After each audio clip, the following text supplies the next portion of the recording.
pictures as well during it. Come here, Jack. We good? Mm-hmm. Cyrus, the unsinkable serpent. This is for Shiner. Once upon a time, there was a giant sea serpent named Cyrus. Even though he was a horrible-looking monster, he wasn't the least bit fierce. All he ever did was wander about in the sea with no idea of where he was going. I'm tired of wandering, said Cyrus one day. I wish there was something more exciting to do. I'd like to have some fun for a change. If you want to have some fun, said a shark, why don't you go out and wreck a ship, then eat all the passengers? Oh no, said Cyrus. I couldn't do an awful thing like that. Besides, I never eat people. I only eat sardines. You've got no more spunk than a jellyfish, sneered the shark. You're nothing but a sissy. Cyrus had never been called a sissy, and it made him furious. I can be as rough and tough as anyone, he grumbled. And if I have to wreck a ship to prove it, that's what I'll do. It might even be fun. The serpent raised his head high out of the water to search for a ship, but as far as he could see, there wasn't a sail. I know where I can find ships, he said. Lots of them.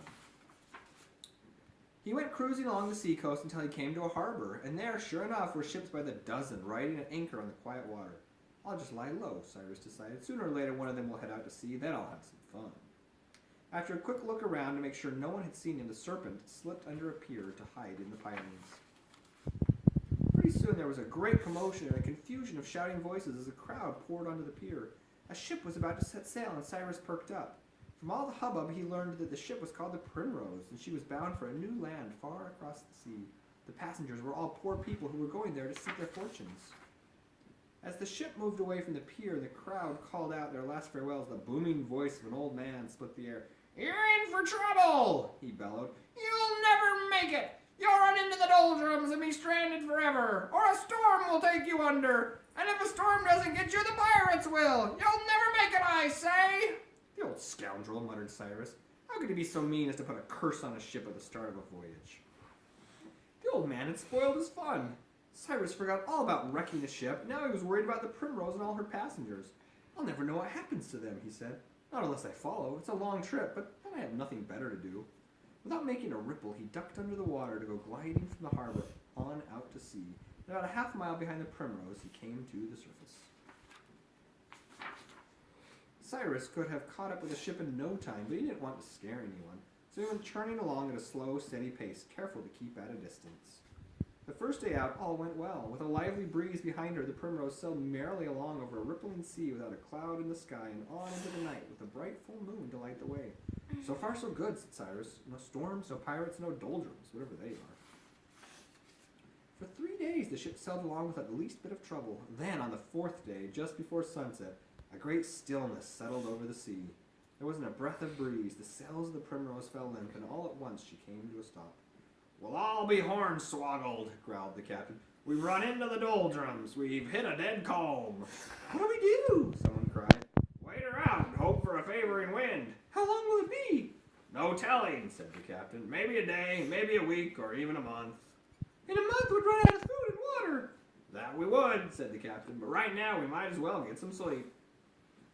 Cyrus was not a bit sleepy, so he stayed up that night circling around the stranded ship, trying to figure out some way to help. At last he got an idea. "Of course," he exclaimed. "How very simple indeed." Quietly he slipped up close behind the Primrose, then very gently began puffing at the sails, and slowly the ship started to move. Soon she was sailing along over the shimmering sea in a smooth, easy glide. He kept the ship going all through the night, and then in the rosy pink hours of the dawn, a stiff headwind caught the sails, rocking the Primrose back on her keel. In an instant, the crew and the passengers were on deck with everyone shouting, "We're out of the doldrums! We're out of the doldrums!" "Hold on!" cried the captain. "We're out of the doldrums and heading smack into a squall!" Black clouds came tumbling over the horizon. There was a great rumble of thunder, and a howling wind was churning up the sea. "All passengers below!" ordered the captain. Then to his crew he roared, "Reef the topsails! Haul in the mizzen! Tie down the jib! Make her fast, lads!" In 3 shakes and a jiffy, the sailors were up the rigging, pulling on the sails, tightening up the bowline and mainstays. And in half a shake, the captain and crew popped down the hatch, just as a giant wave crashed over the bow. A second wave swept over the deck, and the Primrose was rocking and reeling. The waves kept coming, great towering waves. The ship began to founder. What does that even mean? What? Founder? Oh, like it's teetering back and forth, like it's going to turn over and sink. Okay. Cyrus saw in a second that the ship could never last out the storm, and he came leaping over the waves to the rescue. He reached the Primrose just as she was heeling over and about to go down. In one desperate lunge, he flung his great serpent body around her hull, and then, gulping in air, he puffed himself up into a huge life preserver. Now Cyrus was unsinkable, and with a tight grip on the ship, he carried her high over the crest of the waves. This way, he managed to keep the Primrose afloat until the storm finally let up. The wind died down to a whisper, and the sea had calmed down to a ripple. Once more, shouts of joy echoed from the deck of the Primrose. "It was a miracle!" cried the captain. "A bloomin' miracle! I thought sure we were goners!" "So did I," sighed the serpent as he watched the ship sail away. Cyrus was much too weary and bedraggled to go on, so he flopped down on the sea for a nap and was soon rocked to sleep by the gently rolling waves. When the sea serpent awakened, the Primrose was nowhere to be seen. "Oh well," he said, "I might as well forget about the ship. After all, I've done my bit. But then she still has a long way to go, and there can be plenty of trouble ahead. All kinds of trouble." And away went Cyrus, charging full tilt over the sea to the west. He searched the sea for miles and miles to find nothing more than a pelican, and he was about to give up when he sighted a ship on the horizon. As he came closer, he discovered that this ship was flying a black flag. She was a pirate ship. On ahead he spied the Primrose. The pirates were chasing her and closing in fast. "Avast, ye lubbers!" roared the pirate captain. "Heave to, or we'll blast your top to splinters!" "The devil take you!" the captain of the Primrose roared back and kept his ship going full sail. But there was no hope of outrunning the pirates, and in less than a minute they had caught up and pulled alongside. Then, to the sea serpent's horror, the pirates opened fire. 20 cannons exploded with a thundering boom, blasting the masts of the Primrose to splinters. The sails were blown to shreds, and the yard arms came tumbling down. "The scurvy sea dogs," snarled the serpent. "I'll fix the rascals. I'll shiver their timbers, I will." Quick as a flash, he dove deep into the sea. Then, wheeling sharply, he shot straight up like a rocket, straight for the pirate ship. The serpent's hard head caught the ship square in the hull. Kerwham! And she cracked apart like a nutshell. The ship was wrecked, and so was Cyrus. He had knocked himself out. His eyes were spinning like pinwheels, and he sank below the waves as limp as an old shoestring. When he finally recovered and came to the surface, he was amazed to find nothing left of the pirate ship but bits and pieces. The pirates had scrambled aboard a fragment of the hull, dazed and bewildered, wondering what in the world had hit them. The crippled Primrose was drifting away to the south, with the passengers and crew crowded together on the deck. The captain and his crew had seen the giant sea monster destroy the pirate ship with one mighty blow, and they feared their ship would be next.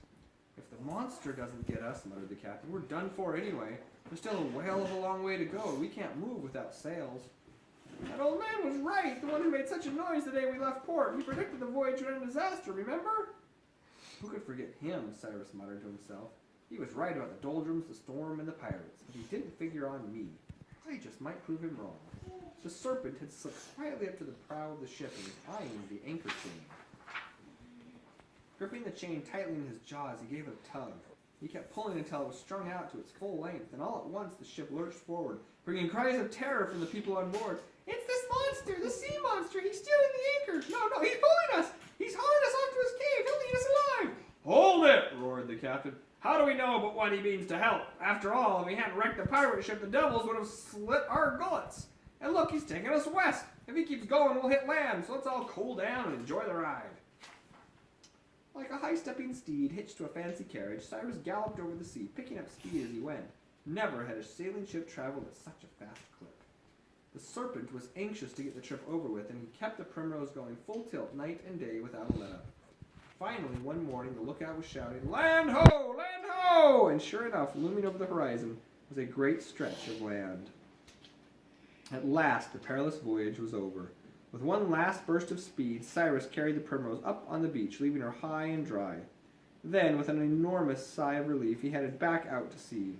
As he swam on his way, the captain and his crew and all the passengers were gathered on a huge rock, and they gave their sea serpent hero a rousing cheer. "Being a hero is exciting," said Cyrus, "but I've had enough excitement to last for a while. What I need is a good long rest." Heading south, the giant serpent wandered off into the Caribbean Sea, where he found a peaceful little island, and he settled down in the palm trees to sleep for a whole month. Cyrus was very tired, for some reason or other. The end.